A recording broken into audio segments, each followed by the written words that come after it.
ശിരൂരിൽ മണ്ണിടിച്ചിൽ മരിച്ച അർജുന് ഇവിടെ നൽകാൻ ഒരുങ്ങുകയാണ് ജന്മനാട്. മൃതദേഹം പൊതുദർശനത്തിന് ശേഷം വീട്ടുവളപ്പിൽ സംസ്കരിക്കും. വഴിയരികിൽ വലിയൊരു ജനസഞ്ചയമാണ് അർജുന് അന്ത്യാഞ്ജലി അർപ്പിച്ചത്. കണ്ണാടിക്കൽ ജംഗ്ഷനിൽ നിന്ന് വീട്ടിലേക്ക് നടന്ന വിലാപയാത്രയിൽ പ്രിയപ്പെട്ടവരെല്ലാം തന്നെ അണിചേർന്നു. വിവരങ്ങൾ റിയാസ് കെമാറും ജോസഫ് അഗസ്റ്റിനും നൽകും. ആദ്യം റിയാസിലേക്ക്. റിയാസ്, ഇപ്പോൾ വീട്ടിൽ നിന്നുള്ള കാഴ്ചകൾ. ഇപ്പോൾ വീട്ടിൽ അർജുന്റെ പൊതുദർശനത്തിന് വെച്ചിരിക്കുകയാണ്. ഇവരും വളരെയധികം വൈകാരികതയോടുകൂടിയാണ് പ്രിയപ്പെട്ട അർജുന് അവസാനമായി ഒരു നോക്ക് കാണാൻ എത്തുന്നത്. നേരത്തെ ഈ റോഡിലെല്ലാം തന്നെ വലിയ ജനക്കൂട്ടമാണുള്ളത്. 1 കിലോമീറ്ററിലേറെ ദൂരം റോഡിന്റെ 2 ഭാഗങ്ങളിലായി ആളുകൾ, കാണാനുള്ള ആളുകൾ ഇങ്ങനെ വരി നിൽക്കുന്ന വലിയൊരു കാഴ്ച നമുക്ക് കാണാൻ സാധിക്കുന്നു. എല്ലാവരുടെയും മനസ്സിൽ വലിയൊരു വേദന തളം കെട്ടിയിട്ടുണ്ട്. കാരണം ഇത് കേരളത്തിന്റെ വിവിധ ഭാഗങ്ങളിൽ നിന്നുള്ള ആളുകളുണ്ട്. കേരളത്തിൽ നിന്ന് മാത്രമല്ല, കർണാടകയിൽ നിന്ന് പോലും ആളുകൾ എത്തിയിട്ടുണ്ട്. ഈശ്വർ മാൽപെ അടക്കമുള്ള ആളുകൾ എത്തിയിട്ടുണ്ട്. കർണാടക കാർവാർ MLA സതീഷ് കൃഷ്ണ സെയിൽ എത്തിയിട്ടുണ്ട്. അദ്ദേഹം അല്പം മുൻപ് സംസാരിച്ചപ്പോൾ പറഞ്ഞത്, അതായത് കർണാടക സർക്കാർ അർജുന്റെ കുടുംബത്തിന് 5 ലക്ഷം രൂപ നൽകിയിരുന്നു. അപ്പോൾ അതിന് പുറമെ അർജുന്റെ അമ്മയ്ക്ക് വ്യക്തിപരമായി സതീഷ് കൃഷ്ണ സെയിൽ 1 ലക്ഷം രൂപ കൂടി നൽകി. ഇനിയിപ്പോൾ MK രാഘവൻ MP സംസാരിച്ചു മാധ്യമങ്ങളോട്. അപ്പോൾ പറഞ്ഞത്, ഇനിയും കർണാടക സർക്കാരിന്റെ ഒരു സഹായം, നിലവിൽ നൽകിയത് ആശ്വാസ ധനസഹായം മാത്രമാണ്. ഇനിയും കൂടുതൽ സഹായം ലഭ്യമാക്കാൻ ഇടപെടും. അതിന് കർണാടക സർക്കാർ സന്നദ്ധമാണ് എന്ന് പറഞ്ഞിട്ടുണ്ട്. എന്തായാലും ഏവർക്കും പ്രിയപ്പെട്ട അർജുൻ ജൂലൈ 8-ന് ശേഷം, ജൂലൈ 16-നാണ് ഈ ദുരന്തം ഉണ്ടാകുന്നത്. ജൂലൈ 8-ന് ശേഷം ഇതാ വീണ്ടും ഈ കണ്ണാടിക്കലിലെ വീട്ടിലേക്ക് എത്തിയിരിക്കുന്നു. ജീവനറ്റ ശരീരമായി അർജുൻ എത്തുമ്പോൾ നിരവധി പേരാണ് അർജുനെ പ്രിയപ്പെട്ടവനായി കണ്ട് അന്ത്യാഞ്ജലി അർപ്പിക്കാൻ എത്തുന്നത്. കാരണം കഴിഞ്ഞ 75 നാളുകൾ അതിൽ തന്നെ അർജുൻ പുഴയുടെ അടിത്തട്ടിൽ, ഗംഗാവലി പുഴയുടെ അടിത്തട്ടിൽ അന്ത്യനിദ്ര ഉറങ്ങിയിരുന്ന ആ നിമിഷങ്ങൾ, ആ 72 ദിനങ്ങൾ മലയാളി അർജുന് വേണ്ടി പ്രാർത്ഥിച്ചു. എല്ലാ അതിരുകളും മറന്നുകൊണ്ട്, ഒരു അതിരും കണക്കാക്കാതെ മലയാളി ജാതി മത രാഷ്ട്രീയ ഭേദമന്യേ ഒറ്റക്കെട്ടായി അർജുനെ വീണ്ടെടുക്കാനുള്ള പ്രാർത്ഥനയിൽ മുഴുകി എന്നുള്ളതാണ് യാഥാർത്ഥ്യം. നേരത്തെ അർജുന്റെ ഭൗതികദേഹം രാവിലെ പുളാടിക്കുന്നിൽ നിന്നും ആംബുലൻസിൽ ലോറി ഡ്രൈവർമാരുടെ അകമ്പടിയോടുകൂടിയായിരുന്നു കൊണ്ടുവന്നത്. അത് പിന്നീട് അർജുൻ കളിച്ചു വളർന്ന നാടായ കണ്ണാടിക്കൽ ടൗണിലേക്ക് എത്തി. ആ കണ്ണാടിക്കൽ ടൗണിൽ നിന്നും മൃതദേഹം പിന്നീട് വിലാപയാത്രയായി ആണ് കൊണ്ടുവന്നത്. കാൽനടയായി ആളുകൾ സഞ്ചരിച്ചു. പിന്നിൽ ആംബുലൻസിൽ അർജുന്റെ ഭൗതികദേഹവുമായാണ് വന്നത്. അതിന് ജനപ്രതിനിധികൾ നേതൃത്വം നൽകി. വനം വകുപ്പ് മന്ത്രി AK ശശീന്ദ്രൻ, ഒപ്പം തന്നെ കാർവാർ MLA സതീഷ് കൃഷ്ണ സെയിൽ, MLA-മാരായ കൊട്ടത്തിൽ രവീന്ദ്രൻ, T സദ്ദിഖ്, AK-യും അഷ്റഫ്, KK രമ അടക്കമുള്ള ജനപ്രതിനിധികൾ അതിനെ അനുഗമിച്ചു. ഷാഫി പറമ്പിൽ MP അടക്കമുള്ളവർ അതിനെ അനുഗമിച്ചു. ഇവിടെ വീട്ടിലെത്തിയപ്പോൾ ഭൗതികദേഹത്തിൽ അന്ത്യാഞ്ജലി അർപ്പിക്കാൻ MK രാഘവൻ MP, ഒപ്പം തന്നെ വിവിധ രാഷ്ട്രീയ കക്ഷി നേതാക്കൾ, CPM-ന്റെ കോഴിക്കോട് ജില്ലാ സെക്രട്ടറി MT രമേശ്, ഇപ്പോൾ BJP-യുടെ ദേശീയ ഉപാധ്യക്ഷൻ AP അബ്ദുള്ളക്കുട്ടി, BJP സംസ്ഥാന general secretary MT Ramesh, Kozhikode DCC president Praveen Kumar അടക്കമുള്ള വിവിധ രാഷ്ട്രീയ പാർട്ടി പ്രതിനിധികൾ അർജുന് അന്ത്യാഞ്ജലി അർപ്പിക്കുന്നു. ജനങ്ങൾ ഒഴുകിയെത്തുകയാണ് കണ്ണാടിക്കലിലെ വീട്ടിലേക്ക്. പ്രിയപ്പെട്ട അർജുനെ അവസാനമായി ഒരു നോക്ക് കാണാൻ വേണ്ടി ഇവിടത്തേക്ക് ഒഴുകിയെത്തുന്നു. ഈ റോഡിന്റെ വീടിന് പരിസരത്തുള്ള 2 ദിശകളിലേക്കായുള്ള റോഡിന്റെ 2 ഭാഗങ്ങളിലും ജനങ്ങൾ തടിച്ചുകൂടുകയാണ്. കണ്ടവരെ ഈ ഒരു ആൾക്കൂട്ടത്തെ നിയന്ത്രിക്കാൻ പോലീസും വളണ്ടിയർമാരും വലിയ പ്രയാസപ്പെടേണ്ടി വരുന്ന ഒരു സാഹചര്യം തുടക്കത്തിലുണ്ടായിരുന്നു. എന്നാൽ ഇപ്പോൾ എല്ലാവരും സ്വയം വളണ്ടിയർമാരായിക്കൊണ്ട് തന്നെ പ്രിയപ്പെട്ട അർജുനെയാണ് കാണേണ്ടത് എന്ന ഒരു ബോധ്യത്തോടു കൂടി എല്ലാവരും വേദന ഉളവാകുന്ന മനസ്സോടുകൂടി ഇത് അർജുനെ കാണാൻ ക്ഷമയോടുകൂടി ക്യൂവിൽ നിൽക്കാൻ തയ്യാറാകുന്നു. കടുത്ത വെയിലുണ്ട്. ആ വെയിലിനെ പോലും വകവയ്ക്കാതെ ആളുകൾ അർജുനെ കാണാൻ വേണ്ടി നിൽക്കുന്നു. എടുത്തു പറയേണ്ടത് പോലീസിന്റെ ഇടപെടൽ തന്നെയാണ്. ഈ ഒരു ആൾക്കൂട്ടത്തെ നിയന്ത്രിക്കാൻ, ഗതാഗതം നിയന്ത്രിക്കാനൊക്കെ പോലീസ് കൃത്യമായ സംവിധാനം ഒരുക്കിയിരുന്നു എന്നുള്ളതാണ് ഒരു വസ്തുത. അത്തരം ഒരു ഇടപെടൽ ഉണ്ടായിട്ടുണ്ട്. ഇപ്പോഴത്തെ BJP-യുടെ ദേശീയ ഉപാധ്യക്ഷൻ AP അബ്ദുള്ളക്കുട്ടി, അദ്ദേഹം ഇപ്പോൾ അന്ത്യാഞ്ജലി അർപ്പിക്കുകയാണ്. നേരത്തെ മുഖ്യമന്ത്രി പിണറായി വിജയന് വേണ്ടി ഉൾപ്പെടെ ഇവിടെ അന്ത്യാഞ്ജലി അർപ്പിക്കപ്പെടുന്ന ഒരു സാഹചര്യം നമ്മൾ കണ്ടതാണ്. ആളുകൾ ക്ഷമയോടുകൂടി തന്നെ ക്യൂ ആയാണ് ഇവിടേക്ക് എത്തുകയും അന്ത്യാഞ്ജലി അർപ്പിക്കുകയും ചെയ്തിട്ടുള്ളത്. പ്രിയപ്പെട്ട അർജുന് ഇവിടെ നൽകാൻ ഒരുങ്ങുകയാണ് നാടൊന്നാകെ. വലിയൊരു ജനസഞ്ചയം അവിടെ തടിച്ചുകൂടിയിരിക്കുന്നു. രാഷ്ട്രീയ പാർട്ടി പ്രതിനിധികൾ, ജനപ്രതിനിധികൾ എല്ലാവരും തന്നെ അവിടെ എത്തിയിട്ടുണ്ട്. ആൾക്കൂട്ടത്തെ സ്വയം നിയന്ത്രിക്കുന്ന ഒരു കാഴ്ചയാണ് നമുക്കവിടെ കാണാൻ കഴിയുന്നത്. കൂടുതൽ വിവരങ്ങൾ വിനയ നൽകും. വിനയ, ഇന്ന് ഈ രാവിലെ മുതലുള്ള അർജുൻ്റെ അന്ത്യയാത്രാ നിമിഷങ്ങൾ സമഗ്രമായി. ലിബീഷ്, ഒരു നാടിനെ തന്നെ കണ്ണീരിൽ ആഴ്ത്തിക്കൊണ്ടാണ് അർജുൻ്റെ മൃതദേഹം വീട്ടിലേക്ക് എത്തിയിട്ടുണ്ടായിരുന്നത്. ഈ കണ്ണാടിക്കലിലടക്കം വലിയ രീതിയിലുള്ള ജനസാഗരമാണ് നമുക്ക് കാണാൻ സാധിക്കുന്നത്. ഈ രാവിലെ അർജുൻ്റെ മൃതദേഹം ജന്മനാടായ കണ്ണാടിക്കലിൽ എത്തിയത് മുതൽ തന്നെ വലിയ രീതിയിലുള്ള ഒരു ജനസാഗരം തന്നെയായിരുന്നു അർജുൻ്റെ വീട്ടുവളപ്പിൽ കാണാൻ സാധിച്ചിട്ടുണ്ടായിരുന്നത്. ഇത്രയും ഒരു നാടിനെ തന്നെ പ്രിയപ്പെട്ടവൻ, അല്ലെങ്കിൽ ഒരു നാട് തന്നെ ഇത്രയും കൈത്താങ്ങുന്ന ഒരു മനുഷ്യനായിരിക്കും അർജുൻ എന്ന് നമുക്ക് ഇതിനോടകം തന്നെ മനസ്സിലാക്കാൻ സാധിക്കുന്നതാണ്. കാരണം അത്രയേറെ ജനസാഗരമായിരുന്നു. ഒരു നോക്ക് തങ്ങളുടെ പ്രിയപ്പെട്ട സഹോദരനെ കാണാൻ വേണ്ടി ഈ അർജുൻ്റെ ജന്മനാടായ കണ്ണാടിക്കലിൽ എത്തിയിട്ടുണ്ടാവുക. ഒരുപക്ഷെ കണ്ണാടിക്കലിൽ നിന്നുമുള്ള ആളുകൾ മാത്രമായിരിക്കില്ല, കേരളമൊട്ടാകെയുള്ള പല ജില്ലകളിൽ നിന്നായിട്ടുള്ള ഒരുപാട് ആളുകളാണ് ഈ അർജുനെ കാണാൻ എത്തിയിരിക്കുന്നത്. 74 ദിവസത്തിന് ശേഷമാണ് അർജുൻ ഈ സ്വന്തം വീട്ടിലെത്തിയിരിക്കുന്നത്. അതുകൊണ്ട് തന്നെ അത്രയും ആളുകളാണ് അർജുനെ കാണാനായി അവിടെ എത്തിയിരിക്കുന്നത്. നമുക്കറിയാം, ഈ വീട്ടിൽ ബന്ധുക്കൾക്ക് മൃതദേഹം കാണുവാൻ വേണ്ടി വീട്ടിൽ വെച്ചത് മുതൽ തന്നെ നമ്മൾ കണ്ടതാണ്. തൻ്റെ അർജുൻ്റെ 2.5 വയസ്സുള്ള മകനടക്കം വലിയ രീതിയിലുള്ള സങ്കടത്തിലായിരുന്നു. കൂടാതെ അർജുൻ്റെ ഭാര്യ, അമ്മ തുടങ്ങിയവരെല്ലാം ഇനി ഒരിക്കലും ഒരുപക്ഷെ തങ്ങളുടെ പ്രിയപ്പെട്ട അർജുൻ ഈ വീട്ടിലുണ്ടാവില്ല, തങ്ങളുടെ സ്വന്തം ഈ വീട്ടിലുണ്ടാവില്ല, അല്ലെങ്കിൽ അർജുൻ ഇനി മടങ്ങി വരില്ല എന്നവർക്ക് നിശ്ചയമായിരിക്കാം.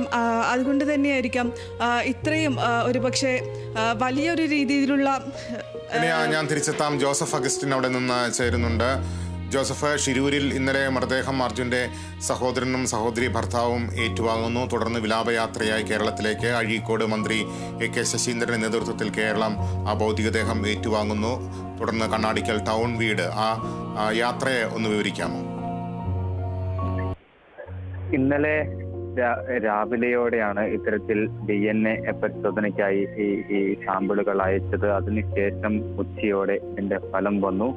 ഈ ഫലം വന്നപ്പോൾ തന്നെ ഈ അർജുന്റെ മൃതദേഹമാണ് എന്ന് സ്ഥിരീകരിച്ചു. പിന്നീട് മോർച്ചറിയിലുണ്ടായിരുന്ന ഈ അർജുന്റെ മൃതദേഹം ഇന്നലെ വൈകിട്ട് 6 മണിയോടുകൂടി ഇത്തരത്തിൽ കാർവാർ ജില്ലാ റിസർച്ച് ആൻഡ് മെഡിക്കൽ ഇൻസ്റ്റിറ്റ്യൂട്ടിൽ നിന്ന് ഇത്തരത്തിൽ ബന്ധുക്കൾക്ക് കൈമാറി. ഈ മണിപ്പാലിൽ നിന്ന് എത്തിച്ച പ്രത്യേക ആംബുലൻസിൽ ഫ്രീസർ അടക്കമുള്ള സംവിധാനങ്ങൾ പ്രയോജനപ്പെടുത്തിയാണ് ഈ മൃതദേഹം അവിടെ നിന്ന് കൊണ്ടുപോകുന്നത്. പിന്നീട് കാർവാറിൽ നിന്ന് 6:45 തന്നെ ഈ യാത്ര ആരംഭിച്ചു. ആദ്യമായി ഈ വാഹനം നിർത്തിയത് ഗംഗാവാലി പുഴയുടെ തീരത്തായിരുന്നു. ഗംഗാവാലി പുഴയുടെ തീരത്ത് അല്പസമയം നിർത്തി ഇത്തരത്തിൽ ഈ ഷിരൂരിലെ മണ്ണിടിച്ചിലുണ്ടായ ആ സ്ഥലത്ത് നിർത്തിയിട്ടാണ് പോകുന്നത്. അവിടെ ഒരു വികാരഭരിതമായ നിമിഷങ്ങളിലൂടെയാണ് കടന്നുപോയത്. കാരണം ഈ അർജുനൊപ്പം കാണാതായ 2 കന്നഡ സ്വദേശികളുണ്ട്. അതിൽ ഒരു പ്രധാനപ്പെട്ട ആളാണ് ജഗന്നാഥിന്റെ കുടുംബം. 4 സ്ത്രീകൾ, 3 കുട്ടികൾ, ഭാര്യയും അടങ്ങുന്ന സ്ത്രീകൾ ആ പുഴയോരത്ത് കാത്തു നിൽക്കുന്നുണ്ടായിരുന്നു. ഈ അർജുന്റെ മൃതദേഹവും അവസാനമായി ഒരു നോക്ക് കാണാൻ.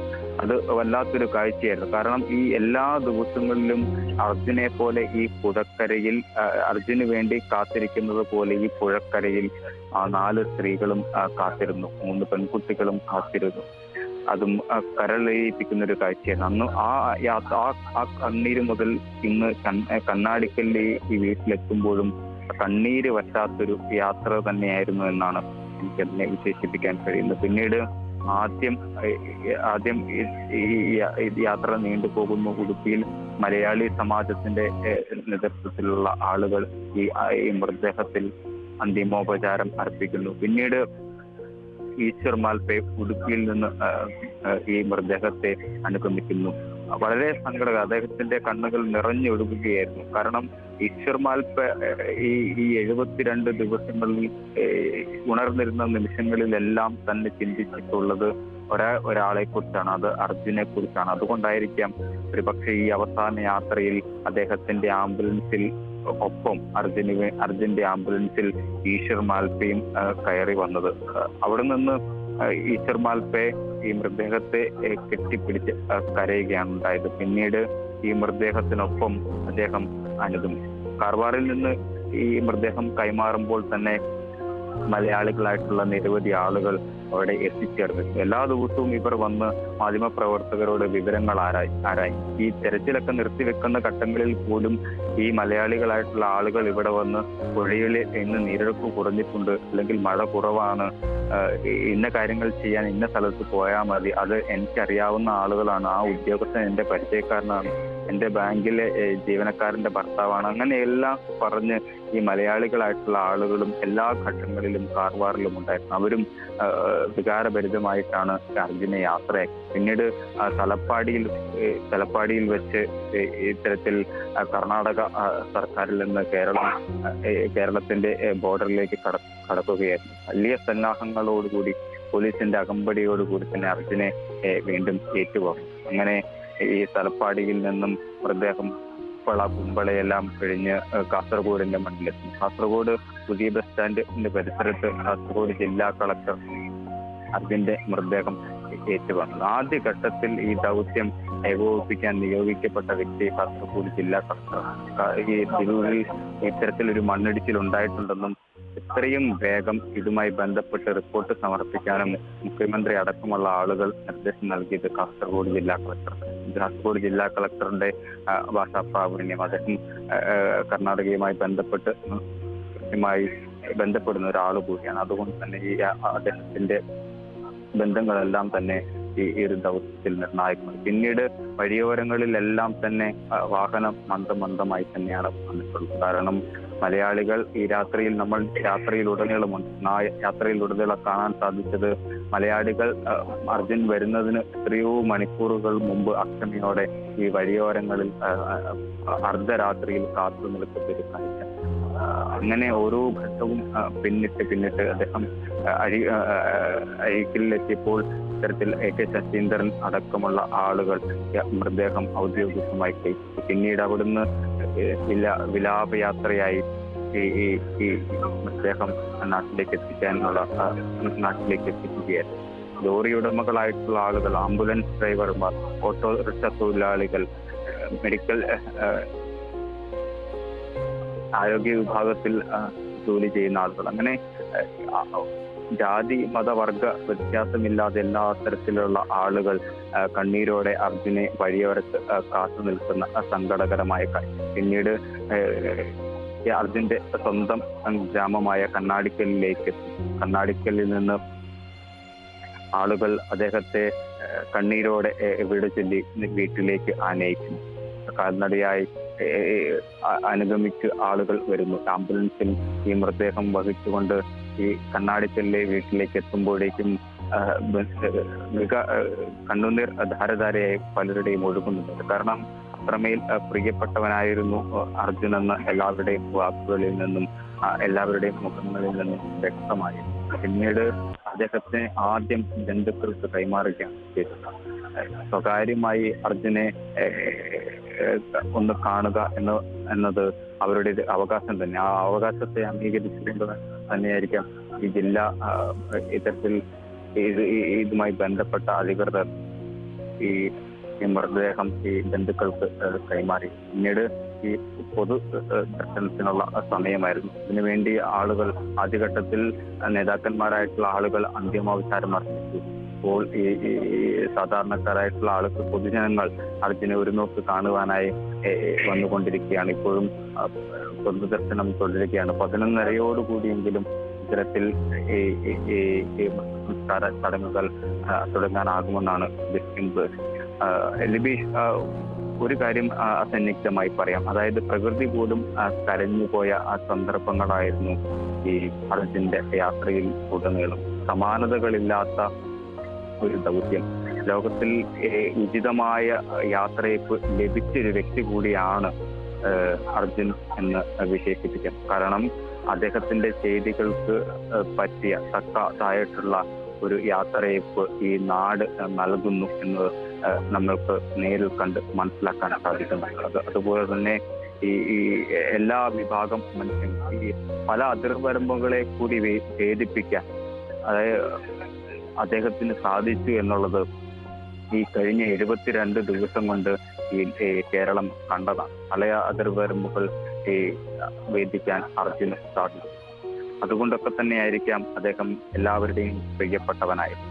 ബന്ധുക്കളെ സംബന്ധിച്ചിടത്തോളം എപ്പോഴും ഓർക്കുന്ന ഒരു കാര്യം, ഓരോരുത്തർക്കും പറയാൻ ആ ചേട്ടനൊപ്പമുള്ള നല്ല നിമിഷങ്ങളുണ്ട്. ചേട്ടനെ കുറിച്ച് മോശം അനുഭവങ്ങൾ ആർക്കും ഇല്ല എന്നുള്ളതാണ് അർജുന്റെ ഏറ്റവും വലിയ പ്രത്യേകത. അത് തന്നെ ആയിരിക്കാം അർജുൻ എന്ന ഒരു വ്യക്തിയെ ഇത്രയും മറ്റുള്ളവരുടെ ഇടയിൽ സ്വീകാര്യനാക്കിയത്. എന്തായാലും ആ വിലാപയാത്ര, കാർവാറിലെ അപകട ഭൂമിയിൽ നിന്നുള്ള വിലാപയാത്ര, അത് കണ്ണുനീരിന്റെ ധാരകൾ കൊണ്ട് എഴുതിയ ഒരു യാത്ര കൂടിയാണ് എന്ന് നിസ്സംശയം പറയാം. എല്ലാവരുടെയും എല്ലാമായി തീർന്ന അർജുൻ, അത് ഇനി മലയാളി മരിക്കുന്നിടത്തോളം കാലം അത് അവന്റെ മനസ്സിലുണ്ടാകുമെന്ന് ഉറപ്പാണ്. കാരണം മാധ്യമപ്രവർത്തകരെ സംബന്ധിച്ചിടത്തോളം ഇത്രയും ദീർഘമായിട്ടുള്ള ഒരു ദൗത്യത്തിൽ പോലും ഏർപ്പെട്ടിട്ടുണ്ടാവില്ല. പലപ്പോഴും ഈ മാധ്യമപ്രവർത്തകർ റിപ്പോർട്ട്, അതായത് ലോറി പുറത്തെടുക്കുന്ന സാഹചര്യങ്ങളിൽ പല മാധ്യമപ്രവർത്തകരും വിങ്ങിപ്പൊട്ടുന്നത് ഞാനും നേരിട്ട് കണ്ടതാണ്. കാരണം ഈ വാക്കുകൾ, അതായത് അർജുനെ കുറിച്ച് പലരും പങ്കുവച്ചിട്ടുള്ള കാര്യങ്ങളെല്ലാം ഈ മാധ്യമപ്രവർത്തകർ നേരിട്ട് കേട്ടതാണ്. അതുകൊണ്ടായിരിക്കാം ഒരുപക്ഷെ അർജുനോട് വല്ലാത്തൊരു ഇഷ്ടവും സ്നേഹവും മാധ്യമപ്രവർത്തകർക്കും തോന്നിയിരിക്കാം. അതുകൊണ്ടാണ് ഇത്തരത്തിൽ ഈ ലോറി പുറത്തെടുത്ത സമയത്ത് പല മാധ്യമപ്രവർത്തകരും വിങ്ങിപ്പൊട്ടിയത്. സ്ത്രീകളും കുട്ടികളും അടക്കമുള്ള ആളുകളും ഇവിടെ എത്തിച്ചേരുന്നതും കണ്ണീരിന്റെ കലങ്ങിയ കണ്ണുകളോട് കൂടി തന്നെ. മനസ്സിൽ ധൈര്യം സംഭരിച്ചു നിൽക്കുന്ന ആളുകൾക്കിടയിൽ പോലും മുഖത്ത് ആ ദുഃഖം തളം കെട്ടി നിൽക്കുന്നത് പ്രകടമാണ്. എന്തായാലും ഉചിതമായ യാത്രയെ കർണാടക സർക്കാരും നൽകിയിട്ടുണ്ട് എന്ന് പറയാം. കാരണം എല്ലാവിധ സജ്ജീകരണങ്ങളും ഒരുക്കി ആംബുലൻസ് അടക്കം വിട്ടു നൽകി, അകമ്പടി വാഹനത്തോടു കൂടി ബന്ധപ്പെട്ട അധികാരികളെ അതിനുവേണ്ടി നിയോഗിച്ച് അദ്ദേഹത്തെ ഇത്തരത്തിൽ അർജുനെ വീട്ടിലെത്തിക്കും. അർജുനെ വീട്ടിലെത്തിച്ചു കൊടുക്കാമെന്ന വാക്ക് ഏറ്റ 2 പേരാണ്. ഒന്ന് കാർവാർ MLA ആയിട്ടുള്ള സതീഷ് ലും 2 പ്രാദേശിക മുങ്ങൽ വിദഗ്ധനായിട്ടുള്ള ഈശ്വർമാർ. ഈ 2 പേരും ഇന്നും ഈ മൃതദേഹത്തെ അനുഗമിച്ച് ഇവിടെ എത്തിച്ചേർന്നിട്ടുണ്ട് എന്നുള്ളതാണ് കണ്ണീരിന്റെ. ഈശ്വർമാൽപ്പ അദ്ദേഹത്തിന്റെ സേവനത്തെ കുറിച്ച് ഒരിക്കലും മറന്നു പോകാൻ സാധിക്കില്ല. കാരണം 7-8 നോട്ടിക്കൽ മൈൽ വേഗതയിൽ ഒഴുകുന്ന പുഴയിൽ അദ്ദേഹം പലതവണ ഇറങ്ങിയതാണ്. അദ്ദേഹത്തിന്റെ ജീവൻ പണയം വെച്ചും അദ്ദേഹം ഇറങ്ങിയത്. ഒരു ഘട്ടത്തിൽ അദ്ദേഹം പുഴയിലിറങ്ങി ശ്വാസം കിട്ടാതെ വരുന്നൊരു സാഹചര്യം. നേവി ഉദ്യോഗസ്ഥർ അതിസാഹസികമായിട്ടാണ് ഈശ്വർ മാൽപ്പയെ പിന്നീട് പുഴയിൽ നിന്ന് രക്ഷിച്ചത്. പിന്നീട് ഓക്സിജൻ അടക്കമുള്ള കാര്യങ്ങൾ എങ്ങനെ ക്രമീകരിക്കണമെന്ന് ഈ നാവികസേന ഉദ്യോഗസ്ഥർ ഈശ്വർ മാൽപ്പയ്ക്ക് പറഞ്ഞു കൊടുക്കുകയായിരുന്നു. അദ്ദേഹത്തിന്റെ ജീവിതത്തിൽ ഇത്രയും പ്രതിസന്ധികൾ നടത്തിയൊരു മറ്റൊരു ദൗത്യമില്ല എന്ന് പറയുന്നു. കടലിന്റെ മകനാണ്, എനിക്ക് ഏറെ പ്രശ്നങ്ങളുണ്ട്, 2 മക്കൾ അസുഖബാധിതരാണ്, ഒരാൾ മരിച്ചു പോയിരിക്കുന്നു. അങ്ങനെ കുടുംബത്തിലും വലിയ പ്രതിസന്ധികളുള്ള ഒരു മനുഷ്യൻ നിസ്വാർത്ഥ സേവനം ചെയ്യുന്നു. 1 രൂപ പോലും കൈപ്പറ്റാതെയാണ് ഇത്രയും ദിവസം അദ്ദേഹം ഇവിടെ എത്തി ഈ സന്നദ്ധ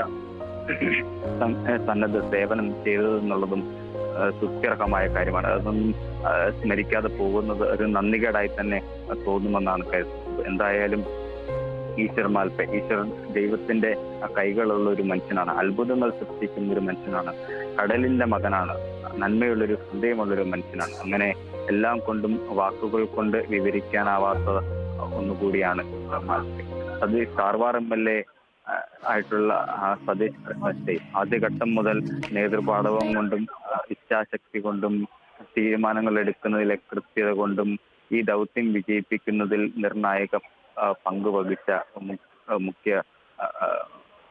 മുഖ്യനാണ് ഈ സതീഷ് കൃഷ്ണശ്രീ. KKM അഷറഫ് ഒരിക്കൽ പറയാൻ വിട്ടുപോയതെങ്കിൽ പ്രേക്ഷകർ കൂടി ക്ഷമിക്കണം. കാരണം KKM അഷറഫ് ഈ ദൗത്യം ആദ്യം ഏൽപ്പിക്കപ്പെടുന്നത് മുതൽ അവസാന ഘട്ടത്തിൽ ഈ വീട്ടിലെത്തിക്കുന്നത് വരെ ഈ ദൗത്യത്തിന്റെ ഭാഗമായി നിൽക്കുകയും ഈ ദൗത്യത്തിന് വേണ്ട എല്ലാ സഹായങ്ങളും ചെയ്തു കൊടുത്തത് KKM അഷറഫ് MLA ആണ്. കാരണം അദ്ദേഹം പലപ്പോഴും സൂചിപ്പിച്ചൊരു അദ്ദേഹം മറ്റുള്ള പലരും സൂചിപ്പിച്ചൊരു കാര്യമാണ്.